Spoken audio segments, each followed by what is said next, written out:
کہ مشکات میں حدیث ہے، نبی پاک صلی اللہ تعالیٰ علیہ وسلم کی چچی جناب ام فضل صبح صبح گھبرائی حضور کی بارگاہ میں آئیں، عرض کی یا رسول اللہ صلی اللہ علیہ وسلم آج میں نے عجیب خواب دیکھا ہے، میں ڈر گئی ہوں۔ حضور نے فرمایا چچی کیا دیکھا؟ عرض کی حضور میں نے دیکھا ہے کہ آپ کے وجود کا گوشت کا ایک ٹکڑا کٹ کے میری جھولی میں آ گیا ہے۔ حضور یہ کیا ہے؟ تو محبوب خواب سن کے مسکرائے، فرمایا چچی یہ پریشانی والا خواب نہیں، یہ تو خوشی والا خواب ہے۔ اللہ فاطمہ کو بیٹا عطا کرے گا اور وہ تیری گود میں کھیلا کرے گا، چونکہ وہ میرے وجود کا ٹکڑا ہوگا لہذا خواب تجھے یہ آئی ہے۔ تو امام حسین پیدا ہوئے، امام حسن کی عمر ابھی 11 مہینے تھی، تو نبی پاک نے امام حسین کو جناب ام فضل اپنی چچی کی گود میں دے دیا کہ فاطمہ کے لیے دونوں بچے سنبھالنا مشکل ہوگا۔ وہ خواب اس طرح پوری ہوئی، امام حسین سے حضور نے بڑا پیار کیا، بڑی محبت فرمائی نبی پاک سے۔ کچھ حدیثیں میں نے جمعے میں عرض کی تھی، حضرت ابو ہریرہ رضی اللہ تعالیٰ عنہ کہتے ہیں یہ واحد بچہ تھا حضور کے گھرانے کا کہ میں نے دیکھا کہ نبی پاک صلی اللہ علیہ وسلم بیٹھے تھے تو یہ حضور سے کہہ رہے ہیں، نبی پاک سے کہ نانا جی اٹھ کے کھڑے ہو۔ کہتے ہیں حضور کھڑے ہو گئے تو کہنے لگے میں نے آپ کے برابر جانا ہے۔ بچے جو مرضی ضد کر لیتے ہیں نا، قد چھوٹا تھا، عمر 7.5 سال تھی، کہنے لگے نانا میں نے برابر جانا ہے۔ تو نبی پاک صلی اللہ علیہ وسلم نے ہاتھ پکڑ لیے، فرمایا چل پھر ہو جا برابر۔ تو حضرت ابو ہریرہ کہتے ہیں انہوں نے حضور نے ہاتھ پکڑے، اوپر کھینچا تو امام حسین نے پہلے اپنے پیر حضور کے گھٹنوں پہ رکھے، پھر نبی پاک کے سینے پہ رکھے، اور جب ان کا قد سر تھوڑا سا حضور سے اونچا ہو گیا تو محبوب فرمانے لگے چل بس کر، تو نے تو کہا تھا آپ کے برابر ہونا ہے، تو اوپر نکل گیا ہے، چل بس کر۔ فرماتے پھر امام حسین نے زبان باہر نکالی تو محبوب ان کی زبان چوسنے لگے، پھر ساتھ لٹا لیا اور انہیں سونگھنے لگے۔ تو میں نے عرض کی حضور آپ حسین کو سونگھتے کیوں ہیں؟ تو فرمایا ابو ہریرہ مجھے حسین کے وجود سے جنت کی خوشبو آتی ہے، مجھے حسین کے وجود سے جنت کی۔ ایک دن حضور گزر رہے تھے، اصل اس طرح تھا کہ یہ نبی پاک کا حجرہ تھا، جن لوگوں کو اللہ نے مدینے کی زیارت کرائی ہے وہ جان سکتے ہیں نبی پاک کا حجرہ تھا۔ تو حضور کے حجرے کی اس جانب یعنی مسجد کی جو بالکل سیدھ ہے اس کی بیک میں سیدہ فاطمہ رہتی، تو حضور اکثر نہ نماز کے لیے جب نکلتے تو حضرت فاطمہ کے حجرے کے پاس سے ہو کر دوبارہ محراب میں جاتے۔ محبوب حجرے کے پاس سے گزرے تو امام حسین رو رہے تھے، تو حضرت فاطمہ نے کسی بات میں جھڑک دیا تو امام حسین رونے لگے، تو نبی پاک نماز کے لیے گئے تو واپس لوٹ آئے، اور واپس تشریف لا کے کہا فاطمہ حسین کو کیا ہوا؟ عرض کی یا رسول اللہ تنگ کر رہے تھے میں نے ڈانٹ دیا ہے۔ کیا خوبصورت جملے ہیں حدیث پاک میں، سرکار نے فرمایا فاطمہ اس کو حسین کو نہ رونے نہ دیا کر، یہ جب روتا ہے نا تو میرے دل کو تکلیف ہوتی ہے۔ تو بی بی صاحبہ کہتی ہیں یہ حکم آیا نبی پاک کا میرے نام، پھر میں نے ڈانٹنا چھوڑ دیا۔ یہ ان کے فضائل تھے کم، ان کی تربیت خود نبی پاک نے فرمائی، خود ڈیوٹی۔ میں کسی منطق کا میں اب تو اللہ تعالیٰ معاف کرے، پہلے ہم لوگوں کو کہتے تھے فلانی مجلس میں نہ جانا فلانی، اب تو مصیبت بن گئی ہے، جانے کی ضرورت نہیں، ہر شے موبائل میں آ گئی۔ مجھے بھیجتے ہیں کہتے ہیں حضرت صاحب یہ ذرا سننا، یہ ذرا سننا، کل کراچی سے کچھ مہمان آ گئے اور بچوں نے وہ کلپ سنبھال کے یہ مولوی دیکھو کیا کہتا ہے۔ اب آیتیں پڑھی جا رہی ہیں قرآن پاک کی، اتنا ٹکڑا یہاں سے لیتے ہیں، اتنا ٹکڑا یہاں سے لیتے ہیں، اور ملا کے پتہ نہیں کون سا مکسچر بنا رہے ہیں، کسی آیت کا ترجمہ نہیں، کوئی واضح حدیث نہیں، ایسے ہوا ہوگا پھر اس کو اس سے جوڑ لیں تو کیا بنتا ہے، اتنی جمع کر، یہ کون سا دین ہے جو توڑ مروڑ کے بیان کر رہے، کون سا مذہب ہے؟ دین تو واضح کھلی کتاب ہے۔ اب ہمارا یہ شوق ہے، ہم ہر تماشا دیکھنا چاہتے ہیں، ہم اپنے لوگوں کی قدر نہیں کرتے اور بڑی بڑی دور جا کے ہم غلط معاملات میں جاتے ہیں، پھر ذہن ہمارے شکوک کا شکار ہوتے ہیں۔ ہمیں سمجھنا چاہیے کوئی ایسی کسی دلیل کی ضرورت نہیں ہے. جب ان کے واضح چیزیں ان کی کتابیں موجود ہیں یا حدیث میں موجود ہے, قرآن مجید میں ان کے فضائل کھول کے موجود ہے, تو دور جانے کی کیا ضرورت؟ حضور ان کی ٹریننگ کراتے تھے. پہلی بات تو یہ ہے کہ نبی پاک نے دعا مانگی تھی, یا اللہ میرے گھر والوں کو زیادہ روزی نہ دینا, انہیں ایک وقت روٹی دینا, ایک وقت کی بھوک دینا. یہ جو 10 دن کربلا میں انہیں ٹینشن نہیں نہ ہوئی, انہیں عادت تھی فاقہ کرنے, انہیں 3 دن وصلی روزے رکھنے کی عادت تھی. پہلی بات. دوسرا یہ کہ جہاد کی تربیت حضور خود کراتے. حضرت فاطمہ الزہرا کہتی میں پردے کے پیچھے دیکھ رہی تھی, نبی پاک نے امام حسن اور حسین سے فرمایا چلو میرے سامنے کشتی لڑو. تو دونوں حضرات آپس میں جب کشتی لڑنے لگے تو نبی پاک نا امام حسن کو کہتے حسن حسین کو ٹانگوں سے پکڑو, حسن حسین کو پیچھے سے پکڑو. جب نبی پاک بار بار امام حسن کو بتا رہے تھے تو سیدہ پیچھے سے بول پڑی, کہنے لگی یا رسول اللہ آپ چھوٹے کو بتائے, آپ بڑے کو بتا رہے. بڑا تو پہلے 11 مہینے بڑا ہے, تو آپ چھوٹے کو بتائے بڑے کو بتا رہے. تو فرمایا فاطمہ تو چپ کرنا, جو میں دیکھ رہا ہوں تو نہیں نہ دیکھ رہی. ایک کو میں بتا رہا ہوں, دوسرے کو جبریل امین بتا رہے ہیں. اتنے بڑی عظمت والی بھی کوئی شخصیت ہوگی جس کے رگوں میں رسول اللہ کا خون دوڑتا ہے, جسے حضور اپنی زبان مبارک اس طرح وہ چوسا کرتے تھے جیسے عرب کے لوگ پیاس کے عالم میں کھجور چوسا کرتے تھے. اتنا بڑا بھی کچھ شخص تھا. لیکن جب دین پہ کڑا وقت آیا تو حسین نے مسجد کی خطابت نہیں بچائی, آستانہ نہیں بچایا.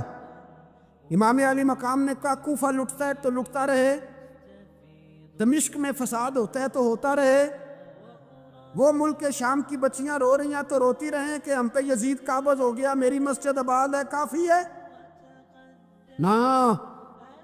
امام حسین نکلے اور نکل کے کہنے لگے جنت البقیع والی جگہ پہ کھڑے ہو کے یا رسول اللہ میں جا رہا ہوں, میں جا رہا ہوں اور آپ کے لیے جا رہا ہوں, اس لیے کہ مجھے اس شام کو بچانا ہے جس شام میں رسول اللہ کا کلمہ پڑھنے والے لوگ بستے ہیں.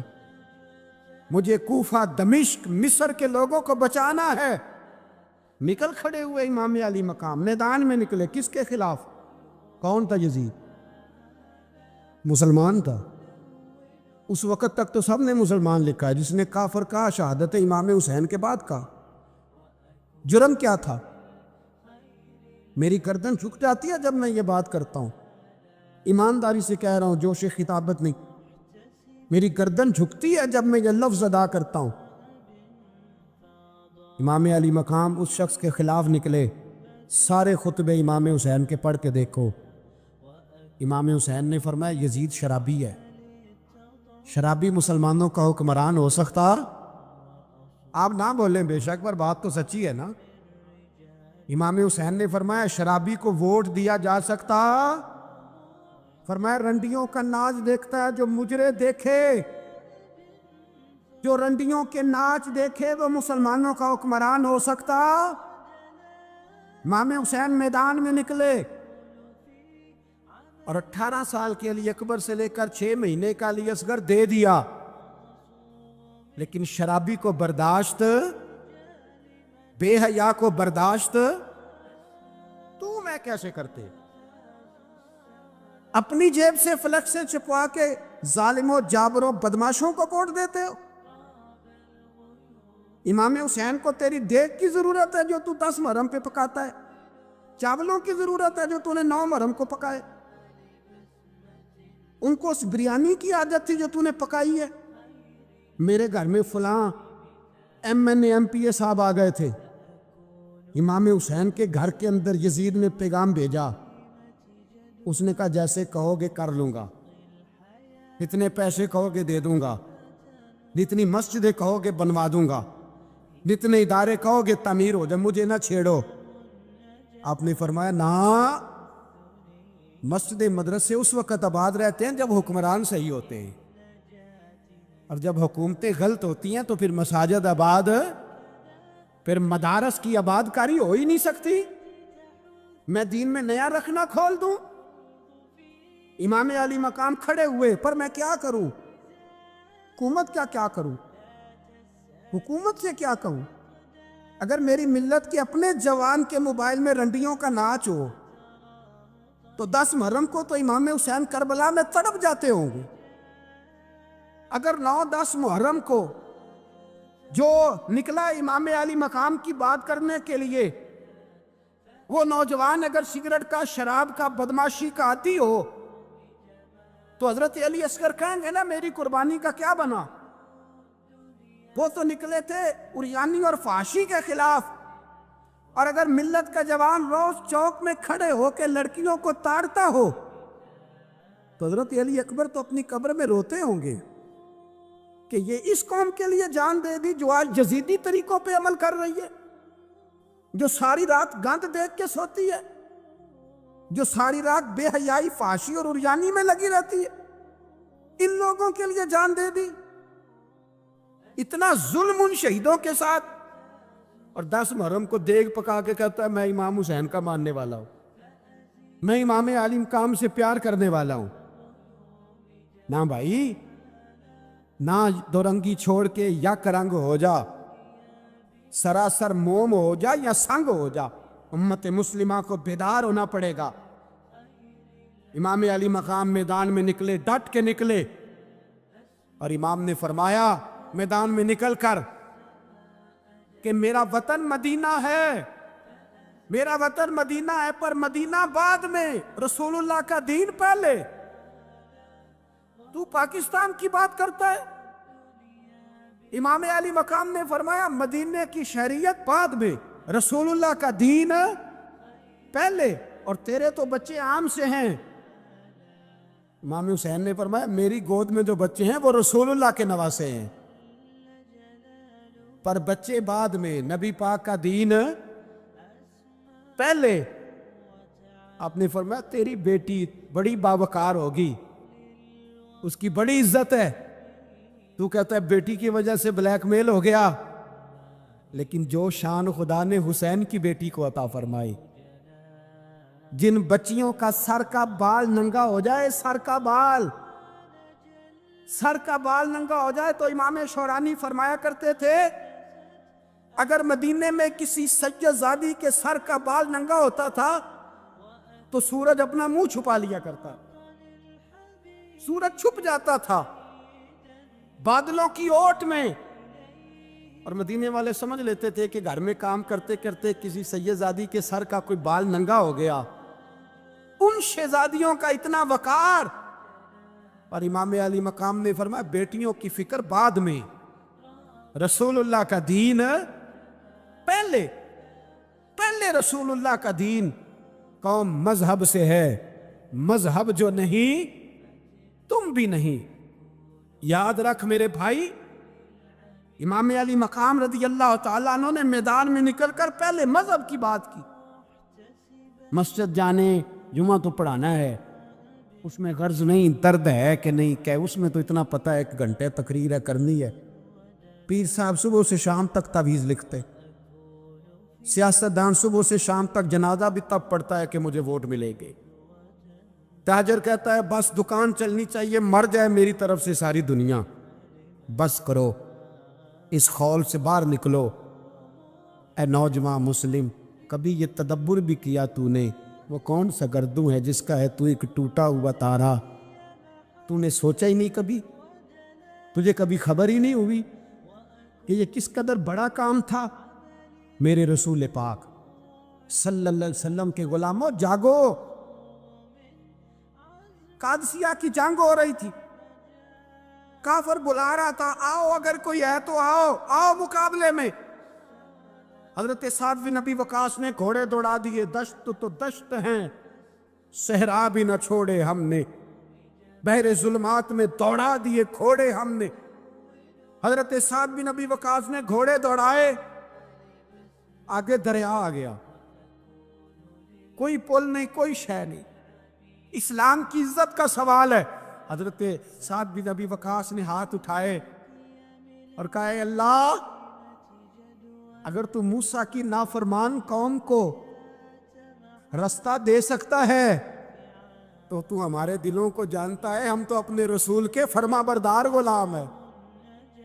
آنا مہربانی کر کہ اگر تو نے دل مسلم کی دل جوئی نہیں تو ہمیں تانا دیں گے بت کے مسلم کا خدا کوئی نہیں. کہا اے اللہ مہربانی فرما، اگر تو حضرت وَإِذْ فَرَقْنَا بِكُمُ الْبَحْرَ فَأَنْجَيْنَاكُمْ وَأَغْرَقْنَا آلَ فِرْعَوْنَ، اگر تو حضرت موسیٰ کی قوم کے لیے دریا پھاڑ سکتا ہے تو ہم تو نبی پاک کے غلام ہیں. صحابہ کہتے ہیں جناب سعد نے دعا مانگی تو دریا نے رستہ عطا فرما دیا. یار تو دعا بھی نہیں مانگتا. حضور نے فرمایا دعا صلاح المومن، دعا مومن کا ہتھیار ہے، تو نے یہ بھی چھوڑ دیا ہے.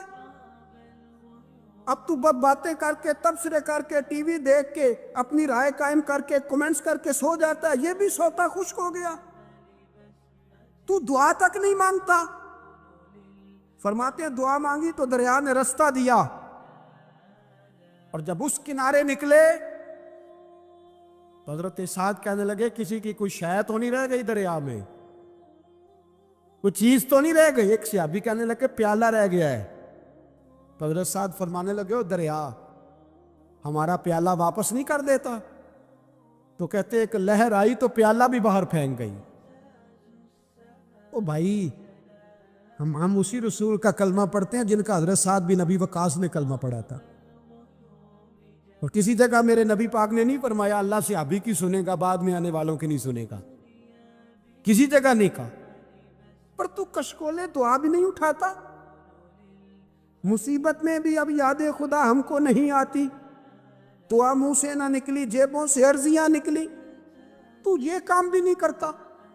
میرا دل کرتا تھا چلو اور کچھ نہ ہو مسجدوں میں اجتماعی دعا ہی ہو جائے، پر اس طرف بھی توجہ نہیں. وہاں بھی کہتے ہیں مولوی صاحب جلدی کرو گھر جانا ہے، اتنی لمبی دعا، اور کمنٹس کر رہے ہیں لوگ، کہتے ہیں آپ اپنے گھر کی سوچیں. میرے بھائی دعا. صلاح الدین ایوبی فلسطین کی جنگ لڑ رہے تھے، خبر آئی کہ عیسائیوں کا ایک بحری بیڑا، بحری جہاز اسلحہ لے کے آ رہا ہے، نیزے ہیں، تلواریں ہیں، تیر ہیں. صلاح الدین ایک بزرگ تھے، ان سے ملے تو کہنے لگے بابا جی آپ بھی دعا کرو. میں بھی دعا کرتا ہوں. مسلمانوں کے پاس پہلے اسلحہ نہیں، عیسائیوں نے اور منگا لیا ہے، کہیں ایسا نہ ہو مسلمانوں کے خلاف اتنا اسلحہ استعمال ہو. یہ بات کہی، بابا جی کو دعا کا کہا، خود مسجد اقصیٰ میں ساری رات روتے رہے. صلاح الدین ساری رات، ہمارا حکمران جسے ربنا آتنا فی الدنیا پوری نہیں پڑھنی آتی، اور اب تو ایسے پیر آ گئے میدان میں جو سورہ فاتحہ سیدھی نہیں سنا سکتے الا ماشاءاللہ. ساری رات صلاح الدین ایوبی روتے رہے. وہ بزرگ کہتے ہیں میں بھی کونے میں تھا، پر جس درد سے اس نے دعا مانگی میں نہیں مانگ سکا. سویرے خبر آئی کہ دشمن کا وہ بحری بیڑا جو اسلحہ لے کے آ رہا تھا دریا میں غرق ہو گیا ہے. صبح خبر آئی تو وہ شخص ایک آگے بابا جی سے کہنے لگا بابا جی وہ بحری بیڑا دریا میں غرق ہو گیا. تو بابا جی رو پڑے، کہنے لگے دریا میں غرق نہیں ہوا، صلاح الدین ایوبی کی آنسوؤں میں غرق ہو گیا ہے، اس کے آنسوؤں میں غرق ہو گیا ہے. اس نے رب سے دعا ہی ایسی مانگی، اس کے آنسوؤں میں. تو دعا بھی نہیں مانگتا میرے بھائی مسلمانوں کے لیے، تو دعا بھی نہیں مانگتا. امام حسین میدان کربلا میں تھے. ایک راوی کہتا ہے 3 دن پانی بند رہا ہے، روٹی بند رہی ہے، پر قرآن پاک کی تلاوت 1 منٹ کے لیے بھی بند نہیں ہوئی. دعا اور التجا 1 منٹ کے لیے بھی بند. حسین کے خیمے سے یہ آواز بار بار آتی رہی یا اللہ استقامت بھی دے اور صبر بھی عطا فرما. دعا کا رستہ بند، تلاوت بند نہیں ہوئی، اللہ کی بارگاہ میں سجدے بند نہیں ہوئے، تو چھوڑ گیا. تو دعا تک نہیں مانگتا. دعا تو انقلاب برپا کر دیتی ہے، دعا تو حالات بدل دیتی ہے، دعا تو تبدیلی لے آتی ہے. کوئی بیٹھا ہوا مجھے دور دعا دیتا ہے، بس دعا دیتا، فقط دعا دیتا ہے. کوئی بیٹھا ہوا مجھے دور دعا دیتا ہے، میں ڈوبتا ہوں پر سمندر اچھال دیتا ہے. وہ بھائی تو دعا بھی چھوڑ گیا۔ پہلی بات آپ کی خدمت میں یہ ہے کہ جاگیں، مسلمان بنے۔ دوسرا کچھ نہیں کر سکتے تو دعا تو کر سکتے ہیں نا، دعا کا رستہ اپنائیں۔ اور پھر میرے نبی پاک علیہ السلام نے 2 باتیں فرمائیں، کان کھول کے سن لینا۔ 2 باتیں حضور نے فرمایا ایک وقت آئے گا کہ میری امت کے خلاف کافر ایک دوسرے کو آوازیں دیں گے، آؤ مسلمانوں کو مارے، آؤ مسلمانوں۔ تو صحابہ نے کہا یا رسول اللہ کیوں، ہم تھوڑے ہو جائیں گے؟ فرمایا نہیں، تم بہت زیادہ ہوں گے۔ 56 اسلامی ملک ہے دنیا میں، کتنے بول کے بتانے؟ کسی غیر مسلم کا کتا مر جائے تو یہ چیخ پڑتے، اور یہاں کہتی ہے اقوام متحدہ کہ جی وہ ہمیں داخل نہیں ہونے دے رہے۔ تو بند کرو پھر سلامتی کونسل، تحلیل کر دو، اقوام متحدہ ختم کرو۔ اگر تمہاری کو سنتا نہیں تو بنائی کیا ہے؟ صرف مسلمانوں کو پریشرائز کرنے کے لیے۔ اور ہمارے مسلمان بھیک مانگتے پھرتے، کہتا ہے کہا ہے ہم نے اقوام متحدہ سے۔ اب تم اپنے لیے کافر سے بھیک مانگو گے، کافر سے بھیک مانگو گے؟ میرے عزیز، نبی پاک علیہ الصلوۃ والسلام نے فرمایا کافر ایک دوسرے کو بلائیں گے، مسلمانوں کو مارے۔ یا رسول اللہ ہم تھوڑے ہوں گے؟ فرمایا بہت زیادہ ہوں گے۔ تو حضور کیا ہوگا؟ فرمایا تمہیں وہن ہو جائے گا۔ یا رسول اللہ وہ کیا ہے؟ فرمایا دنیا سے پیار ہو جائے گا، مرنے کو دل نہیں کرے گا دنیا سے، اور مرنے کو اس وقت سمجھ لینا کافر تم پہ حاوی ہے۔ میں اپنا اندازہ کروں، آپ اپنا کریں، مجھے دولت سے کتنا پیار ہے اور آپ کو کتنا پیار ہے۔ جاگ کے سنیں یہ لفظ رسول پاک کے صلی اللہ علیہ۔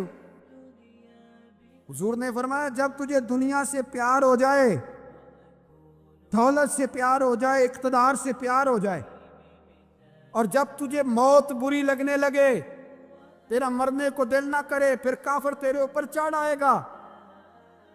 آج دولت ہی تو رہ گئی ہے، باقی بچا کیا ہے؟ میں اکثر کہتا ہوں شادیاں نہیں ہوتی، تجارتیں ہوتی ہیں۔ لڑکی والے کہتے ہیں کہ لڑکا زیور کتنا ڈالے گا، لڑکے والے کہتے ہیں لڑکی جہیز کتنا لائے گی۔ تجارت، ہر جگہ دولت، ہر جگہ پیسہ، ہر جگہ سرمایہ۔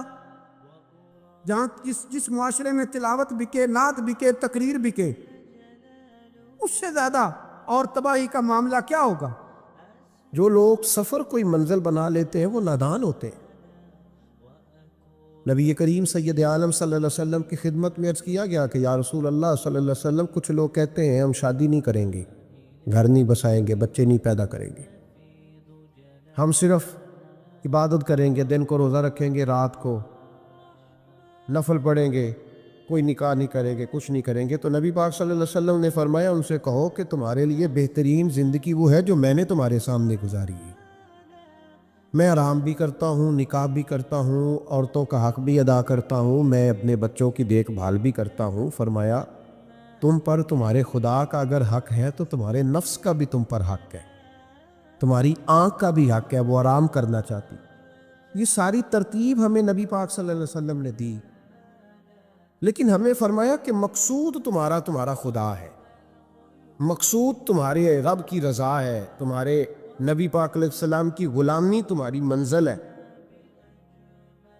اتنا لمبا چوڑا معاملہ جو فقط دنیا کا ہم نے بنا لیا ہے، اور پھر اس دنیا سے جو محبت ہے نا، وہ بیس جو ہے وہ دولت کی محبت ہے، رشتے دولت کے، ناطے دولت کے، تعلقات دولت کے، اسلام دعا دولت کی۔